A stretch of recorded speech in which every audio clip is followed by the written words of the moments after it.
गाँ गहली खबर के स्वागत करुचे मुई मिनकेतन नायक। आमे आज पहुंचीछु नुआपड़ा जिलार बुड़ेन ब्लॉक रो उपांत पारदरा गाँव रे। आपन के गोटे नुआ जिनिस देखाबाके आमे जाऊछु आर से आज्ञा भी निजे तांकर से नुआ जिनिस जेन करिछन तांके पाखे अछन तांके पचारमु। ना परिचय दिगरे। हाँ मोर ना आज्ञा डम माझी जाति रे सोरी गंड जाति। तो मु ई पाखरे मते 55 वर्ष होचे। आरु ई गज गोटे मुई जेते बेले विभिन्न प्रकार संघ संस्था मानकर द्वारा बुझी करी नयागढ़ रु गोटे छोट चारा आनिथिली। इटा आज्ञा तेजपत्र तापरे तार छाली बिक्री होची सेटा होची डालचीनी मेडिसिन औषध आकार रे इटा व्यवहार होचे। तो एन के आमर ए पाखरे जे भी आसुचंती माछ मांस का भोजी भात चारे भी डाली करी ठंडा सर्दी किछि जदी होची सेले ई डाल को चारे पके करी भी पी पारंते। सुखिला डाल को सब्जी आकार भी खाई पारंते। विभिन्न प्रकार मतामत अछि।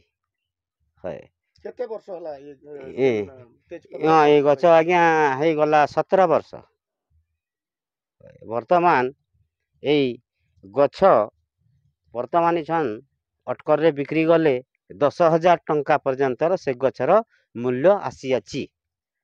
किंतु चासी भाई बोली ए प्रकार कदली मिलबा हमर पाखरे आत मिलिबो कुंदरू मिलिबो जनी मिलिबो जा किछि भी एई समस्या को नै करी गछर चारा गोटे बड़ आज्ञा को मागी थिली आर ताहारू ई गछ चारा गोटे आनी करी मुई पारधरा मोर स्थानीय जगह रे एटा के केन प्रकार रे जगाले एटा।